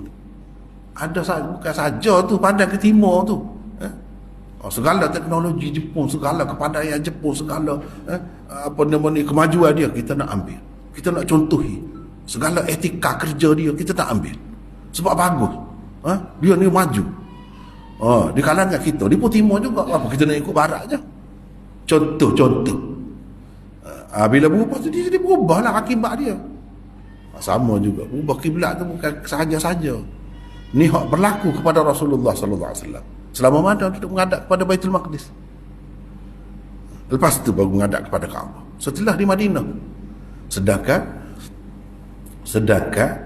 apa ni sembahyang 5 waktu ni sebelum hijrah lagi. Mi'raj tu. Mi'raj kita kata tahun ke-10. Jadi duduk menghadap ke mana? Duduk menghadap ke lain. Duduk menghadap kepada Baitul Maqdis. Kalau menghadap kepada Kaabah tak ada istimewa mana juga. 300 lebih bergala dalam tu. Tapi menghadap kiblat dah. Nak ceritanya kalau apa rosak apa pun dia tak jadi menjejaskan. Yang utamanya Kaabah tu. Kiblat kita. Yang tu Nabi 8 tahun duduk pergi serai Mekah, jatuh Mekah pada tahun yang ke-8 Hijrah. Lepas tu Nabi bersih semua tu. Itu ni ummatan wasata ni. Ummatan wasata tu lah kerja dia aja. Menghapuskan itu semua. Lepas tu orang nak tawaf Kaabah dalam keadaan telanjang tak boleh. Nabi tak begitu. Buat haji. Dia hantar sahabat dia. Tahun ke-9 Sayyidina Abu Bakar istihad, tak boleh benda ni, tak boleh benda. Tahun ke-10 tu baru dia pergi. Dan Nabi SAW buat haji sekali tu. Tapi buat haji setelah bersih semua Kaabah. Tak ada apa. Tapi sebelum tu walaupun tidak bersih, bila Tuhan arah kita kiblat ke situ, kena pergi ke situ. Padahal berhala banyak lagi. Berhala banyak lagi dalam tu. Selama mana? Sampai tahun ke-8 tu. Duduk gitu. Tapi sudah suruh menghadap kiblat dah di tahun kedua ni. Tahun kedua Hijrah ni. Ni surah Baqarah ni. Sebab itu kita kena tahu sejarah ni. Tahu berapa? Madaniyah. Tahu berapa? Tukar kiblat ni. Setelah, kalau dalam hadis dia sebut 16 bulan atau 17 bulan Nabi duduk di Madinah tu menghadap kepada Baitul Maqdis. Lepas tu baru pindah. Itu dalam hadis lah. Dalam Quran ni tak ada sebut. Tu. Dalam hadis ada sebut. Baik. Ayat 150, jangan takut kepada ahli kitab. Jangan takut. Takut-takut kita bahasa dia hebat kan, lama ni. Lama ni, juara lama ni. 2500 tahun juara. Kita nak jatuhkan dia. Kita nak menghadapi dia. Jangan takut. Itu dalam Al-Quran. Fala takhshawhum wakhshawni. Jangan takut pada mereka, takut kaku. Dengan takut kepada aku, kamu boleh menghadapi semua. Lepas tu ayat 151, tujuan kerasulan. Ini semua boleh tengok. Sebab saya kalau nak tunjuk setiap kali kan di sini makan masa lah. Makan masa. Kita nak ringkas kan. Takut-takut tak ada sudah lah. Bulan puasa ni. Esok kira-kiranya nak start dah puasa. Lepas tu kalau kita berhenti 3 hari sebelum habis tu, itulah tak ada. Jadi lebih kurang yang saya sebut tu, perhati betul-betul. Lepas tu tengok sendiri lah. Sebab dah sebut dah ayat berapa, tengok lah. Gitu. Baca sendiri lah. Ayat tu. Ayat 152, janji bersyarat. Janji bersyarat ni. 152, janji bersyarat. Kita nak tengok janji bersyarat sikit. 152. Janji bersyarat. Ini 152. Fadhkuruni adhkurkum washkuruli wala takfurun. Ini janji tu. Kalau kamu ingat kepada aku ingat kepada kamu. Bersyarat kamu ingat kepada aku dulu. Kalau kamu tak ingat kepada aku tak hirau lah. Tak pedulilah kepada kamu. Bila Allah tidak peduli, tidak beri perhatian kepada kita, tidak tolong kita lah maksudnya. Macam mana kita nak menang? Jadi cara nak menangnya, ingat kepada Allah. Ingat kepada Allah tu macam mana? Dengan melaksanakan segala yang dia suruh. Bukan dalam bab sembahyang puasa saja, banyak lagi yang dia suruh. Tidakkah dia suruh juga, wa katabna alaihim fiha anna an-nafsa bin-nafs wal 'aina bil-'ain wal anfa bil-anf, dan semua sekali tentang kisah tu. Pakai kisah orang pakai ikut cara mana? Kalau bunuh orang bayar dia. Sedangkan dalam Quran ada sebut tu. Faman 'ufiya lahu min akhihi syai'un fattiba'un bil ma'ruf wa ada'un ilaihi bi ihsan. Ini dalam surah ni. Dalam surah ni. Bila kita pakai. Bila kita ingat pada Allah di situ. Kita ingat pada Allah bila masuk sembahyang. Kita ingat pada Allah bila masuk puasa, kita nak puasa. Itu kita ingat kepada Allah. Bila berlaku kes pembunuhan, apa yang kita pakai? Di mana hukum dia? Hukum dia tak ada pakai. Kita pakai macam mana? Kita tengoklah. Lepas tu kalau orang mencuri, kita kerat tangan, ada. Walaupun nak boleh kerat tangan tu, memang banyak syarat dia. Kemuncaknya dia boleh situ. Ada kita buat. Kita ingat pada Tuhan ketika tu. Tak ada dalam Quran kah? Was-sariqu was-sariqatu. Tak ada dalam Quran. Ada. Lepas tu kita ingat bila? Kalau orang minum arak, bukan saja kita kata haram gitu. Ada hukuman terhadap orang minum arak. Kita laksanakan tidak? Lepas kita ingat kepada Allah. Ni janji bersyarat. Kalau kita ingat kepada dia, baru ingat kepada kita. Kita kena syukur kepada dia. Jangan jadi seperti Bani Israel itu, bagi nikmat banyak pun tak syukur. Selewengkan pula ajaran Allah. Jangan begitu. Syukur ni, jaga nikmat yang Allah bagi itu dengan betul. Jaga dengan betul. Jangan kufur. Jangan pesongkan, jangan buat macam lain. Ni. Kalau buat macam ni, Tuhan jaga. Tuhan jaga kita. Jadi boleh tengok sendirilah. Macam itulah caranya. Tengok Quran. Tadi saya tunjuk Quran tak ada terjemahan. Cari yang Quran ada terjemahan. Tengok ayat tu. Kita akan dapatlah benda ni. Janji bersyarat. Baik, paragraf 2 ayat 153. Tak apalah, saya rasa mula-mula ni slow-slow sikit pun. Biar nampak dulu. Yang lain seterusnya begitulah. Cuma saya dah sebut tadi, semakin kecil surah tu semakin payah sebenarnya. Di juzuk amma, juzuk ke-30 tu, itu payah. Bahasa dia penuh dengan balaghah, ringkas, buat banyak, padat sangat. Macam mana kita nak faham benda tu? Rumit. Ni terbuka banyak, jelas. Jadi ayat 153 hingga 158, di dalam ayat-ayat ini terdapat hukum-hukum salat. Dia suruh bersalat, ista'inu bis-sabri was-salah. Salat tu macam mana? Hukum. Terdapat hukum-hukum salat, sabar, jihad, haji dan umrah. Kenapa sebut jihad? Jihad sebut celah-celah tu ada dia sebut jihad. Dengan jihad itulah baru boleh kita ni melaksanakan Islam tu semua sekali. Kalau tak ada jihad, tak boleh. Tak akan masuk dalam Islam semua sekali. Dia kena ada perjuangan, dia kena ada susah payah, dia kena ada pengorbanan. Di celah-celah tu mungkin ada yang kena masuk penjara, di celah-celah tu mungkin ada yang kena bunuh, di celah-celah tu mungkin ada yang kena fitnah. Itulah jihad. Di celah-celah tu dia kena ada tu. Kemuncaknya mungkin kena mati, kena perang. Sebab apa? Orang tak bagi kita nak buat hukum Islam ni. Bukan hukum Islam saja, sistem lain pun kena perang juga. Kena perang juga. Sosialis, komunis tu, dia nak naik, dia kena perang juga, kena serang negeri orang, kena gitu juga. Demokrasi, dia nak luaskan kuasa dia, dia pergi serang sampai ke Vietnam ke apa. Walaupun tidak berjaya, itu cerita lain, tapi dia buat kerja, kena jihad lah. Kita pun kena begitulah juga. Baru jadi, dia tak memadai dengan semayang. Sebab tu kita tengok, cuba tengok, di celah-celah tu sentiasa ada perintah berjihad. Mana nak dapat mencapai maqam syahadah tadi tu, jadi contoh tu, dia kena itu ada perjuangan. Dia tak dapat dengan mudah. Sebab apa? Orang akan halang kita. Orang akan halang kita. Ni cuba kita tengok Malaysia, setengah negara Islam ni, pemimpin nombor 1 agung tu Islam, semua Islam, ramai rakyat pun tengok susah nak buat. Ada halangan. Apalagi negeri kafir, negeri Islam sendiri pun ada halangan. Di mana kedudukan kita? Itu benar. Di mana melaksanakan Islam semua 153, 157 tentang salat dan sabar, 157, 158 tentang haji dan umrah. Ini nak melengkapkan ibadat kita tu. Kita nak dapat kekuatan dalam berjihad, dalam perjuangan, dia kena ada ni. Inilah benarnya, pengisiannya. Barulah ada keteguhan jiwa tu, kekuatan jiwa tu. Paragraf ketiga, ayat 159 hingga 167, akidah tauhid. Itu ya, sebenarnya intipatinya akidah tauhid. Ayat 159 hingga 162, hukuman kerana menyembunyikan akidah tauhid.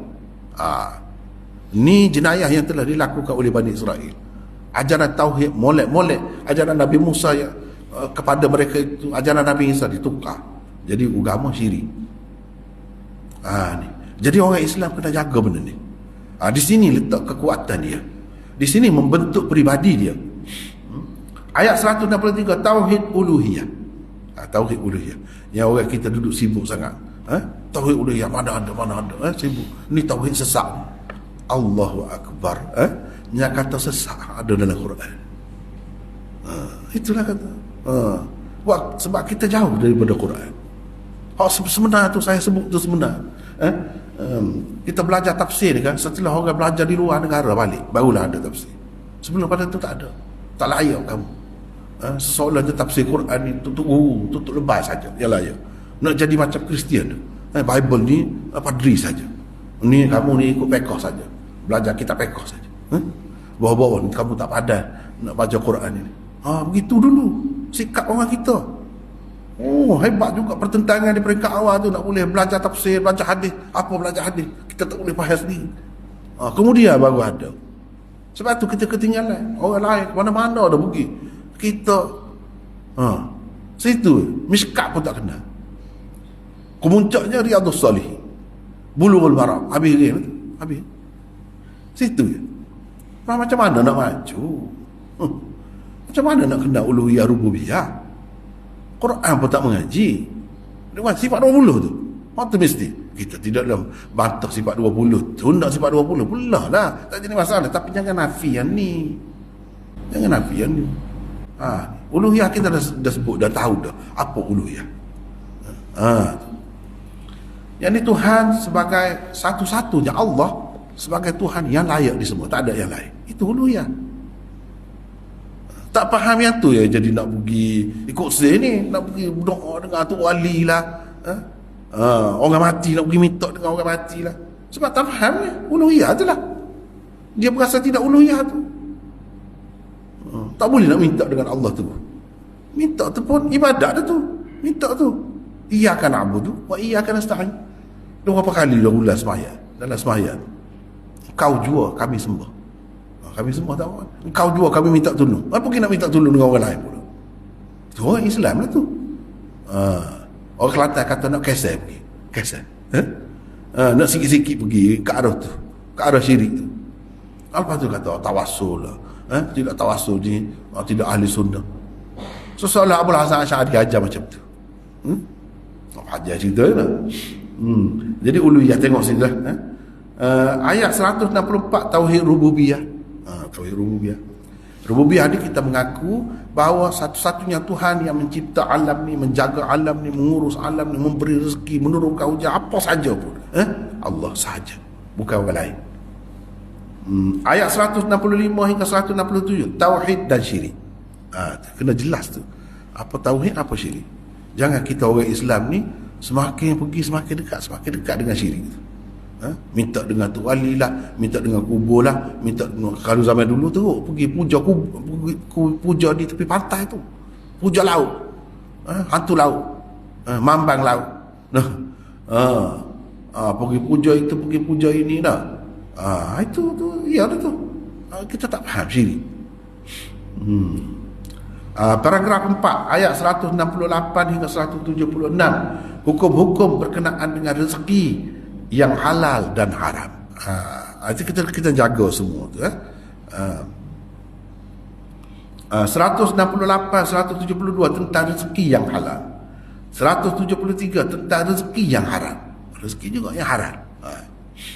Ayat 174 176 perbuatan menyembunyikan hukum-hukum, tak boleh begitu.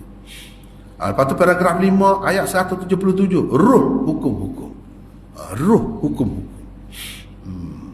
Jadi kita duduk patuh buat tu untuk apa? Semuanya pergi kepada tauhid. Pergi kepada tauhid. Baik, paragraf 6 ayat 178 hingga 189 tentang hukum-hukum. Jadi apa? 178 hingga 79 qisas. Ini benda kena buat semua ni. Wasiat.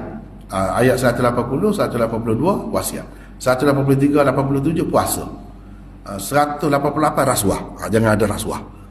Dalam kehidupan ni jangan ada rasuah. Kalau pemerintahan pun jangan ada rasuah. Kalau ada rasuah, rusak. Tak boleh jadi umat yang terpilih. 189 kalendar qamari. Kalendar qamari. Yas'alunaka 'anil ahillah. Qul hiya mawaqitu lin-nas wal hajj. Orang tanya tentang anak bulan. Anak bulan, anak pun kecil, lepas tu besar jadi penuh, lepas tu dia jadi kecil pula, sehingga jadi seperti pelepah tamar tu, ujung tu. Kenapa macam tu? Orang dia tanya pula, dijawab benda lain. Mawaqit linnas, untuk nak tahu waktu. Waktu, ni masuk puasa ni, masuk bulan Ramadan. Kalau dengan matahari, kita nak tahu macam mana? Nak tahu macam mana? Tengok matahari pun pecah, tengok pun pecah. Tak boleh tengok, silau. Kalau tengok bulan, tenang, sejuk mata tengok kan. Kecil nampak, dah besar nampak. Tengok. Apa maksudnya? Mudah nak tahu. Kalau orang perempuan pun beriddah. Bila bercerai, beriddah. Nak tahu macam mana? Kalau berdasarkan bulan. Kena berdasarkan bulan tu lah, bukan berdasarkan kalender Januari, Februari itu dah. Sebab Januari itu mungkin 31 hari bulan kok. Kita kalau qamari ni sekat 30 ya. Jadi akan berbeza-beza. 29 boleh jadi bulan. Jadi kena pakai hak tu. Tak boleh pakai hak ni. Tengok berubah semua kata. Bila kepimpinan berubah semua. Berubah semua. Sampai kalender tu pun berubah. Sampai kalender tu pun berubah. Paragraf 7 ayat 190 207 hukum-hukum jihad, infak dan haji. Ayat 190-94 tentang peperangan dan jihad. Macam kita sebut tadi, celah-celah tak ada sebut jihad. Kenapa? Sebab nak mendapat kedudukan syahadah ala nas, syahadah ala al-haqq, nak menjadi contoh kebenaran, dia mesti kena ada perjuangan, pengorbanan. Ayat 195 infak. Dia sebut ini selalu ada di celah-celah ni. Jihad, infak. Jihad, infak. Sebab Islam ni nak naik, nak maju, baru akan berdaulat, baru akan berkuasa penuh, baru kita boleh laksanakan semua Islam. Dia kena ada dua ni. Jihad, infak. Infak tu yang wajib, yang tidak wajib, yang sunat. terutamanya yang sunat, dia kena ada jiwa macam tu, baru Islam ni naik. Kalau tidak, tak naik. Kalau tidak, sebab apa? Kerajaan duduk penting. Contohnya dulu, sekarang ni adalah sikit pertolongan tu, bantuan tu. Sebab Islam tu semakin orang sedar. Dulu siapa nak ambil hang tentang sekolah menghafal Quran, apa namanya, setengah-setengah tempat tak ada orang yang ikut dia. Macam rupuk yang tidak diurus, tak ada orang yang jaga. Sedangkan benda lain semua jaga, dengan jaganya, dengan kalau tanamannya, dengan bajanya, dengan racunnya, semua ada. Orang yang mengawal, yang menjaganya. Yang ni ikut tubuh sendiri. Kalau tidak ada infak, tidak ada perjuangan, macam mana nak naik dalam keadaan itu? Universiti Al-Azhar tu 1000 tahun lebih umur dia naik dengan apa? Dengan infak. Orang ni wakaf, orang ni wakaf. Sehingga Mesir itu ada Kementerian Wakaf, banyaknya orang wakaf. Dia hidup dengan tu lah. Sebab tu boleh bagi free belajar. Sekarang ni nak ada sikit-sikit bayar, dia nak pengaruh dunia. Dulu selama mana 1000 tahun lebih free, percuma. Dalam keadaan kita orang Islam tak ada kuasa, kita lemah, kita begitu begini, orang tak mahu, orang tak beri perhatian. Macam mana nak menghidupkan sistem ni? Nak boleh Islam ni tegak, dia kena ada orang alim. Nak ada orang alim, dia kena ada institusi pengajian, tempat mengaji tu. Tempat mengaji tu orang tak hirau, orang tak percaya. Kerajaan Islam pun tak hirau. Akhir-akhir ni baru ada sikit. Orang lain dah ada Kementerian Wakaf dah. Kita Kementerian Wakaf tak ada lagi. Sebab apa? Tak ada kesedaran tinggi infak tu. Tak ada kata duduk sedar tu yang Nabi kata, bila manusia ni mati, putus amalan dia, inqata' amaluhu, kecuali 3. Sedaqatin jariyah. Tak ingat. Kerajaan. Sebab apa kita tengok, terutama kita kalau duduk negeri Islam ni lah, kita tengok masjid ada, dia pun ada cantik. Kita nak buat fikir buat apa masjid? Kerajaan buat sana sini dah masjid. Lama-lama kita pun tak tahu nak buat apa. Pitih ada pun, duit ada pun tak tahu nak buat apa. Kaya-kaya bilioner tu pergi duduk melancong sana sini, itu saja. Tukar kereta, buat rumah semakin besar dah, kahwin semakin ramai dah. Seorang-seorang tu kena bagi kereta pula, kena bagi rumah pula, kena bagi, habis itu hayat. Itu keadaan kita. Macam mana nak naik Islam? Kalau kita tengok di Pakistan, di India ni sistem yang kita baca sekarang ni, tafsir, boleh jadi orang alim macam ni macam mana? Lama dah, sampai Syah Wali Allah 300 tahun dulu sudah ada dah sistem ni. Dan mereka boleh hidup sendiri, walaupun kerajaannya Hindu, bukan Islam. Boleh hidup sendiri, buat bangunan bukan main, hebat. Negara Islam pun tak ada hebat macam tu. Siapa ke universiti buat pengajian Islam, siapa dia belanja duit? Masyarakat umum, kesedaran dia tinggi. Masyarakat umum bagi zakat tu. Saya sendiri tengok, ni pengalaman saya, sikit lah, celah sikit tak apa, muka-muka baru-baru lagi dah. Satu beg orang bagi duit depan saya, bagi kepada pelajar. Biasa tu sana. Sebab itu sekolah dia, universiti dia, persendirian, private, bukan kerajaan, lebih hebat lagi daripada kerajaan. Ulama-ulama besar yang keluar daripada sana, belajar daripada universiti, asalnya macam kita ni lah, kecil-kecil gini. Lepas tu masyarakat sokong. Sebab kalau nak harap kerajaan, nak harap apa tak boleh. Inilah pengajaran ni, infak. Dia sedar benda tu, jihad. Dia boleh tu. Kalau raya, kita tak balik, dia mari ada orang bagi ukur baju kita. Saya kita ambil saya, nak bagi baju percuma. Kita belajar kitab, dia bagi percuma kepada kita. Makan, dia bagi percuma. Tiap-tiap hari, hampir tiap-tiap hari saya makan daging kambing, gulai kambing sana. Kalau kita sakit, mari doktor, mari free, percuma. Tu orang Islam. Macam mana dia tidak maju? Macam mana dia tidak boleh pertahankan ilmu ni? Barulah Allah SWT bagi. Sebab itulah India, Pakistan ni masyhur. Bak tafsir, bak hadis ni masyhur. Pengorbanan dia, kita tengok. Jangan tengok hasil dia saja, tengok pengorbanan dia tu dulu. Infak dia cukup kuat. Dia tak ada habis, tak ada pasar duit dia. Habis situ. Fikir akhirat.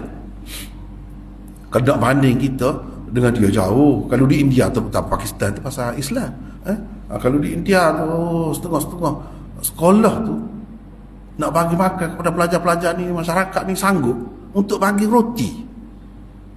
Jadi ada orang yang ditugaskan pergi setiap buah rumah tu ketuk pintu, macam terpakai, bukan terpakai untuk buat bukit ke sekolah. Semua sudah berjanji dah, masing-masing buat di rumah. Orang ni nak bagi 10 keping roti, orang ni nak bagi 20 keping tiap-tiap hari. Jadi bila ramai, boleh pelajar-pelajar tu makan percuma. Itu cara dia, itu pengalaman saya tengok sendiri benda tu. Sebab tu dia boleh ramai ulama.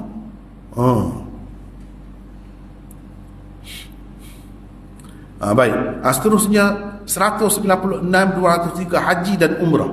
Haji dan umrah, ayat 204 hingga 207 taghut. Taghut ini apa? Kena berhati-hati. Seterusnya paragraf 8 ayat 200. Kita ni masa lebih dah ni. Saya terpaksa kena berhenti. Ini pun lebih ni. Kena ambil masa satu lagi. Nasib baik masa satu lagi tu masa saya juga dah. Tidak ganggu orang lain, tapi kita kena berhenti ni. Lepas tu sambung yang satu lagi. Tak ada arah lah. Ya, kalau nak detail ni, dia sebenarnya dia tidak sebulan puasa sebenarnya. Setahun mungkin baru lebih puas hati. Tapi dah kita nak dalam masa ringkas, terpaksa lah kena cepat-cepat lah.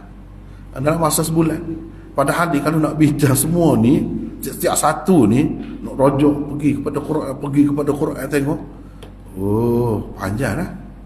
Jadi terpaksa kita kena berhenti dulu lah, rehat. Sepatutnya kita 10.40 pukul 11 tu start. Ni pukul 11 lah. Kita rehat lah sekejap dalam 20 minit. 11.20 terpaksa kena ambil masa pula. Tadi dah sampai lewat, adalah begitu gini jauh juga kan nak mari. Jadi kita rehat sekejap, lepas tu masuk pula. Allahuakbar. Assalamualaikum.